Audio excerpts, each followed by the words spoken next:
नमस्कार मित्रांनो, exam point या चॅनलवर तुम्हा सर्वांचे स्वागत आहे. चला तर मग बघूया आजचे रेल्वे भरती विषयीचे सायन्स या विषयाचे काही प्रश्न. तर आजचा आपला टॉपिक आहे गुरुत्वाकर्षण म्हणजेच ग्रॅव्हिटी. आता तुम्हा सगळ्यांनाच माहिती असेल की ग्रॅव्हिटीचा शोध हा कोणी लावला. तर ग्रॅव्हिटीचा शोध म्हणजेच गुरुत्वाकर्षणाचा शोध हा न्यूटनने लावला. तर चला आज बघूया पहिला प्रश्न. चंद्र पृथ्वीभोवती फिरतो त्या केंद्राभूमिकी बलामुळे काय होते? तर सगळ्यात आधी आपल्याला बल माहिती पाहिजे. बघा, बलाचे एकूण महत्त्वाचे 3 प्रकार आहे: गुरुत्व बल, विद्युत चुंबकीय बल आणि केंद्रकीय बल. तर यामध्ये बघा पर्याय दिलेले आहे: गुरुत्वाकर्षण बल, विद्युत बल, चुंबकीय बल आणि परत तोच ऑप्शन आलेला आहे गुरुत्वाकर्षण बल. तर बघा, चंद्र हा आपल्या पृथ्वीभोवती फिरत असतो कारण आपल्या पृथ्वीचा ग्रॅव्हिटेशनल फोर्स म्हणजेच गुरुत्वाकर्षण बल त्याला एक प्रकारे पकडून ठेवलेला आहे त्यांनी. म्हणजे त्यामुळे चंद्र, गुरुत्वाकर्षण बलामुळे चंद्र आपल्या पृथ्वीभोवती फिरत असतो. तर बघा, याचे बरोबर उत्तर आहे गुरुत्वाकर्षण बल. कारण आपल्या पृथ्वीकडे गुरुत्वाकर्षण बल आहे म्हणून तो चंद्र आपल्या पृथ्वीभोवती फिरतो, कारण तो आपला उपग्रह आहे. तसंच सगळे प्लॅनेट्स, सगळे ग्रह हे सूर्याच्या भोवती फिरतात कारण सूर्याकडे पृथ्वीपेक्षा जास्त गुरुत्वाकर्षण बल आहे. म्हणजे सूर्याची ग्रॅव्हिटी ही पृथ्वीपेक्षा अतिशय जास्त आहे. म्हणून सूर्याच्या भोवती टोटल आपले 8 प्लॅनेट म्हणजे 8 ग्रह हे फिरत असतात. तर त्याला 8 ऑर्बिट दिलेले आहे आणि त्या 8 ऑर्बिटमध्ये प्रत्येक ऑर्बिटमध्ये आपल्या ऑर्बिटमध्ये एक एक ग्रह फिरतो आणि प्रत्येकाची एक डेफिनेट जागा आहे आणि त्या जागेनुसारच ते फिरतात. आणि त्यामध्ये बघा, प्रत्येक ग्रहाची फिरण्याची गती, प्रत्येकाची स्पीड, प्रत्येकाचा वेग जो आहे हा कमी जास्त आहे. तर चंद्र जेव्हा आपल्या पृथ्वीभोवती फिरतो तर तो पृथ्वीच्या गुरुत्वाकर्षण बलामुळे फिरत असतो. त्यानंतर आहे गुरुत्वाकर्षण प्रवेग, जी चे SI एकक काय आहे? बघा, ग्रॅव्हिटेशनचा आपण ग्रॅव्हिटेशन कशाने डिनोट करतात? जीने. म्हणजे गुरुत्वाकर्षण प्रवेग हा जीने डिनोट करत असतात. तर जीची व्हॅल्यू ही 9.8 ही मानल्या जाते. तर त्यासाठी एक SI युनिट पण यूज केला जातो आणि हा SI एकक म्हणजे कुठला? तर बघा, किलोग्राम, मीटर पर सेकंड, त्यानंतर आहे मीटर पर सेकंड स्क्वेअर किंवा किलोग्रॅम मीटर पर सेकंड. तर याचे बरोबर उत्तर आहे मीटर पर सेकंड स्क्वेअर. म्हणजे जीची व्हॅल्यू जर आपल्याला फाइंड करायची असेल तर जीची व्हॅल्यू ही 9.8 मीटर पर सेकंड स्क्वेअर असते आणि ही महत्त्वाची व्हॅल्यू मानली जाते. म्हणजे कुठेही आपण एखादं न्यूमरिकल जर सॉल्व करत असू किंवा एखादा प्रॉब्लेम जर सॉल्व करत असू तर त्या ठिकाणी जीची व्हॅल्यू ही आपण 9.8 लिहित असतो. तशी 9.77 आहे पण ॲप्रॉक्सिमेटली व्हॅल्यू ही 9.8 आपण लिहितो. त्यानंतरचा प्रश्न आहे, ग्रहांच्या वेगाच्या नियमाचा शोध कोणी लावला? बघा, आताच मी तुम्हाला म्हटलं की प्रत्येक ग्रह जे आहेत या ग्रहांचा वेग हा वेगळा वेगळा असतो कारण त्यांच्याकडे प्रत्येकाकडे हे ऑर्बिटसुद्धा वेगवेगळे असतात. प्रत्येक आपल्या ऑर्बिटमध्ये फिरत असतात. कोणाचं अंतर सूर्यापासून कमी आहे तर कुठल्या ग्रहाचं अंतर सूर्यापासून अतिशय जास्त आहे. तर त्यामुळे जो जास्त दूर असलेला ग्रह आहे त्याला फिरायला जास्त वेळ लागतो आणि त्यानुसार त्याची स्पीडसुद्धा वेगळी असणार आहे. बघा, तर याचा शोध लावणारे एक सायंटिस्ट होते आणि त्या सायंटिस्टचं नाव काय? तर गॅलिलिओ, आईन्स्टाईन, न्यूटन की केपलर? तर बघा, ग्रहांच्या वेगाच्या नियमाचा शोध हा केपलर यांनी लावला. केपलरनी 3 नियम सांगितलेले आहे. जर आपण 10व्या वर्गाचं पुस्तक जर बघितलं तर स्टेट बोर्डचं त्याच्यामध्ये आपल्याला दिलेलं आहे केपलरचे 3 लॉ. तर केपलरच्या पहिल्या लॉचं म्हणणं असं आहे की सूर्य हा एका फोकसवर ठेवलेला असतो आणि सूर्याच्या भोवती सगळे ग्रह हे फिरत असतात. आणि दुसऱ्या लॉमध्ये केपलरचं म्हणणं असं आहे की सूर्यापासून कोणताही ग्रह जेवढं अंतर डिस्टन्स ट्रॅव्हल करतो तो त्याचा एक एरिया असते, डेफिनेट एरिया है ना.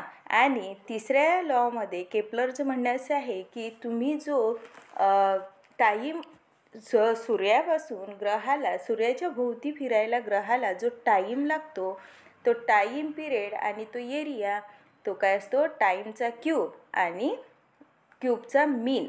ओके, टाईमचा क्यूब आणि टोटल एरियाचा मीन तिथं फाइंड करावा लागतो. T³ indirectly proportional to the एचा स्क्वेअर. त्यानंतर आहे गुरुत्वाकर्षण नियमाचा शोध कोणी लावला. तर सगळ्यांना माहिती आहे गुरुत्वाकर्षणचा शोध न्यूटन यांनी लावला. तर बघा यामध्ये पर्याय गॅलिलिओ, न्यूटन, आईन्स्टाईन आणि डार्विन. तर महत्त्वाचं आहे की गुरुत्वाकर्षणाचा शोध हा न्यूटन यांनी लावला. आणि तो कसा लावला तर ते एका ॲपलच्या झाडाखाली बसले होते आणि त्यानंतर तिथे बसले असताना त्यांच्या डोक्यावर एक ॲपल पडला. तर त्यांनी हा विचार केला की हा ॲपल खालीच का बरं आला, हा सेफ खालीच का बरं आला पृथ्वीकडे, तो हवेत का उडाला नाही किंवा वरच्या दिशेला का बरं गेला नाही. यावरून त्यांनी तो विचार केला आणि त्यावरून त्यांनी गुरुत्वाकर्षणाचा शोध लावला. बघा गुरुत्वाकर्षणाचे चिन्ह कोणते, म्हणजेच युनिव्हर्सल ग्रॅव्हिटेशनल लॉसुद्धा आपण याला म्हणू शकतो. गुरुत्वाकर्षण हे फक्त पृथ्वीवरच आहे का, नाही. प्रत्येक ग्रहाजवळ सूर्याजवळ आपला गुरुत्वाकर्षणाचा एक फोर्स आहे. त्याची प्रत्येकाची गुरुत्वाकर्षणाची एक शक्ती ही वेगळी वेगळी आहे. पृथ्वीची गुरुत्वाकर्षणाची शक्ती वेगळी आहे, तसेच सूर्याची गुरुत्वाकर्षण शक्ती ही अतिशय जास्त आहे पृथ्वीच्या तुलनेत. तर ह्या सगळ्यांचा म्हणजे प्रत्येकाच्या गुरुत्वाकर्षणाचे एक चिन्ह ठरलेले आहे. आणि ते चिन्ह म्हणजे काय तर ते चिन्ह आहे हे कॅपिटल जीने डिनोट करतात. मग इथे सुद्धा पर्याय डबल झालेले आहे. तर याला युनिव्हर्सल ग्रॅव्हिटेशनल लॉ असे सुद्धा म्हणतात.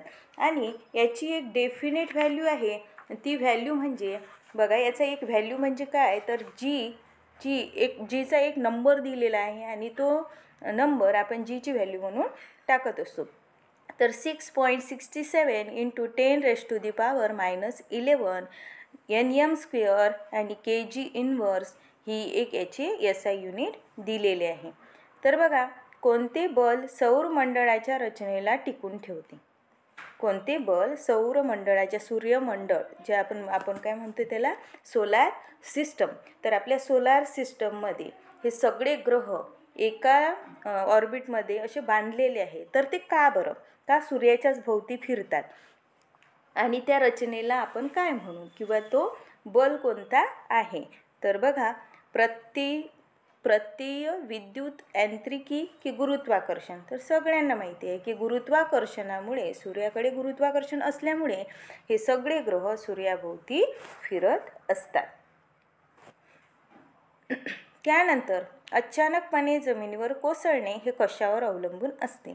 बघा कोणतीही गोष्ट तुम्ही वर फेकली तर ती खालीच येणार आहे. कितीही हलकी असो की कितीही वजनदार असो. वजनदार वस्तू लवकर खाली कोसळते, तसेच जे हलकी वस्तू आहे तिला खाली कोसळायला थोडा वेळ लागतो. डिपेंड करते त्यांच्या वजनावर. तर बघा वातावरण, हवा, पाणी, निर्वात. तर यामध्ये बरोबर उत्तर आहे निर्वात. म्हणजे अचानक कोणतीही वस्तू खाली कोसळणे हे निर्वातवर अवलंबून असते. त्यानंतर आहे गुरुत्वाकर्षण बलाला आणि कोणत्या बलाला एकमेकांमध्ये जोडले आहे. तर बघा गुरुत्वाकर्षण बल आणि दुसरा एक बल आहे, या दोघांना एकमेकांमध्ये जोडलेले. तर आहे दोन द्रव्यमानात, दोन चुंबकांमध्ये, एकत्र द्रव्यमान किंवा यापैकी नाही. तर दोन वस्तूंचे जेव्हा द्रव्यमान मोजले जाते त्याला गुरुत्वाकर्षण बल आणि एक दुसरे बल म्हणजे दोन वस्तूंचे बल लागते. आपण सुद्धा आपल्यामध्ये सुद्धा एक ग्रॅव्हिटेशन आहे, आपण सुद्धा एखाद्या वस्तूला अट्रॅक्ट करतो. तर या दोघांचे वस्तुमान ओके म्हणजे द्रव्यमान आपण म्हणू तर दोन द्रव्यमानात या दोघांना जोडलेले आहे. खालीलपैकी कोणते कमजोर बल आहे. बघा अतिशय विकेस्ट बल आपण त्याला म्हणू विकेस्ट फोर्स. विकेस्ट फोर्स हा आपला ग्रॅव्हिटेशनल फोर्स आहे म्हणजेच गुरुत्वाकर्षण फोर्स आहे. तर यामध्ये पर्याय दिलेले तुम्हाला गती बल, गुरुत्वाकर्षण, द्रव्यमान किंवा रेंज बल. तर बरोबर उत्तर आहे गुरुत्वाकर्षण बल हा अतिशय कमजोर बल मानला जातो.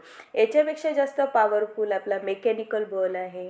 त्यानंतर आहे मॅग्नेटिक आहे. मॅग्नेटमध्ये सुद्धा अट्रॅक्शन असतं ओके, त्याला मॅग्नेटिक फोर्स म्हणू आपण. त्यानंतर आहे मेकॅनिकल फोर्स हा यापेक्षा किती पटाने जास्त असतो. तर बघा गुरुत्वाकर्षण बल हा सगळ्यात कमजोर बल मानला जातो. गुरुत्वाकर्षणाचा सर्वाधिक नियम कोणत्या गोष्टींवर लागू होतो. बघा सूर्य आणि ग्रहांवर, पृथ्वी आणि सूर्यावर, पृथ्वी आणि चंद्रावर किंवा वस्तूंमधील आकर्षणावर. तर गुरुत्वाकर्षणाचा सर्वाधिक नियम हा वस्तूंमधील आकर्षण आता सांगितलं मी की एखादी वस्तू जर आपण वरून खाली फेकली तरी ती खालीच येणार आहे, कारण त्याच्याकडे, त्या वस्तूकडे आणि पृथ्वीकडे सुद्धा आकर्षण आहे आणि दोघांमध्ये आकर्षण असल्यामुळे ती वस्तू बरोबर पृथ्वीवर येऊनच पडणार. तर कुठल्याही वस्तूंमध्ये हे आकर्षण असतेच. त्यानंतर आहे कोणामुळे जीच्या मानात घट होते. बघा, जी म्हणजे काय, तर ग्रॅव्हिटेशन. ग्रॅव्हिटेशन हे कुठे कमी कुठे जास्त असते. जर आपण समुद्रात गेलो तर समुद्राच्या तळाशी जर गेलो तर जीचा फोर्स हा आपल्याला कमी कमी होताना दिसेल. जसं जसं आपण एकदम उंचीवर वाढत जातो तेव्हासुद्धा आपल्याला जीचा फोर्स हा कमी होताना दिसेल. आणि आपण जर पृथ्वीच्या जवळ असलो तर आपल्याला तिथे जीचा फोर्स हा अतिशय जास्त वाटतो. बघा, जसं जसं आपण अर्थच्या सेंटरकडे जातो, म्हणजे पृथ्वीच्या सेंटरकडे, एकदम पृथ्वीच्या इनसाईड, पृथ्वीच्या आतमध्ये जर आपण गड्डा करून आतमध्ये जर त्याच्या सेंटरपर्यंत गेलो तर पृथ्वीच्या सेंटरला म्हणजे मध्य भागामध्ये ग्रॅव्हिटेशनची व्हॅल्यू ही 0 असते. तर जसं जसं आपण वर जाऊ तसं एकदम उंचच गेल्यानंतर जर सपोज आपण ॲटमॉस्फेरिक जे आहे आपल्या पृथ्वीची एक लेअर आहे आणि त्या लेअरला ब्रेकडाऊन करून जर आपण वर गेलो, त्या लेअरच्या बाहेर जर आपण गेलो तर तिथेसुद्धा आपल्याला ग्रॅव्हिटेशन फोर्स जाणवणार नाही. म्हणजेच पृथ्वीचा जसा रेडियस वाढत जातो तसा तसा त्याचा जीसुद्धा कमी होत जातो. म्हणजे त्रिज्या वाढत गेली पृथ्वीपासून तर त्याचा जीसुद्धा कमी होत जातो. म्हणजे ग्रॅव्हिटेशन हा जशी उंची वाढेल त्या मानाने घटत जातो, म्हणजेच कमी होत जातो. बघा, वजन, उंची, द्रव्यमान, आखणी. तर उंची वाढली की जीची व्हॅल्यूसुद्धा कमी होत जाते. त्यानंतर आहे जीची किंमत कशामुळे वाढते. बघा, कॅपिटल जीची किंमत. उंचीत वाढ, क्षेत्रफळात वाढ, क्षेत्रफळ कमी की उंचीत कमी. बघा, जीची किंमत ही उंची कमी असेल तरच वाढते. जेवढा पृथ्वीच्या जवळ किंवा कुठल्याही युनिवर्समध्ये एखादा ऑब्जेक्ट आहे त्याच्या जवळ जी काही वस्तू आहे दुसरी, त्या वस्तूचं अंतर जेवढं कमी तेवढी जीची किंमत जास्त. जेवढं वस्तूचं किंमत म्हणजे उंची जास्त तेवढी जीची किंमत कमी. त्यानंतरचा प्रश्न आहे, ग्रहांचा परिभ्रमण करणाऱ्या रस्त्याचा आकार कसा आहे. तर ग्रह हे परिभ्रमण करतात कशाच्या भोवती, सूर्याच्या भोवती. सगळ्यांना माहिती आहे की टोटल आपले 8 ग्रह आहे. 9वा प्लुटो होता आणि प्लुटो हा डॉर्क प्लॅनेट झाला, म्हणजे आपल्या सूर्याच्या सोलर सिस्टीमच्या ऑर्बिटमधून तो बाहेर निघून गेला. तर यामध्ये बघा, ग्रहांचे परिभ्रमण हे गोलाकार असतात की सरळ रेषेमध्ये असतात की अंडाकृती असतात की पसरलेले असतात. तर बघा, ग्रहांचे परिभ्रमण हे अंडाकृती आहे. आणि हे कोणी प्रूफ केलं, हे केपलरनी प्रूफ केलं. केपलरनी सांगितले की ग्रहांचे परिभ्रमण, ग्रह हे सर्क्युलर न फिरता, सर्क्युलर म्हणजे गोलाकार न फिरता हे अंडाकृती ऑर्बिटमध्ये फिरतात. आणि जेव्हा न्यूटननी रिसर्च केला होता तेव्हा न्यूटनच्या रिसर्चमध्ये आपल्याला असे समजले होते की जे काही ग्रह आहेत ते ग्रह सूर्याभोवती गोलाकार आकारात फिरत असतात. पण जेव्हा केपलर्सनी आपले रूल्स प्रूफ केले किंवा केपलरनी आपले लॉ काढले तर केपलरच्या लॉनुसार असे गृहीत झाले की जे काही ग्रह आहे ते ग्रह अंडाकृती ऑर्बिटमध्ये फिरतात, म्हणजे त्यांचा रस्ता जो आहे तो अंडाकृती फिरतो. ओके. त्यानंतरचा प्रश्न आहे, आकारात बदल झाल्यामुळे शरीरातील मिळणाऱ्या ऊर्जेला काय म्हणतात. तर आकारात बदल झाल्यामुळे तर गुरुत्वीय स्थितीज ऊर्जा, यांत्रिक ऊर्जा की मांसपेशीय ऊर्जा. बघा, आपल्या आकारात बदल होणे तर याला स्थितीज ऊर्जा म्हणते. शरीरामध्ये जी ऊर्जा मिळत राहते ती कंटिन्यू स्थितीज ऊर्जा असते, त्यामध्ये काही एक ॲक्टिव्हिटी नाही. आणि स्थितीज ऊर्जा म्हणजे काय, तर स्थिर ऊर्जा. जी काही गोष्ट ऑब्जेक्ट म्हणून एखादी वस्तू एका ठिकाणी ठेवलेली आहे तर ती स्थिर आहे.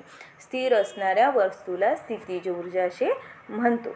त्यानंतर जर समजा गतीज म्हटलं तर त्या वस्तूला गती असते म्हणजे स्पीड असते, वेग असतो. तर ती वस्तू कंटिन्यू मूवमेंट करत असते, हालचाल करत असते, त्या वस्तूला आपण गतीज ऊर्जेमध्ये ग्राह्य पकडतो.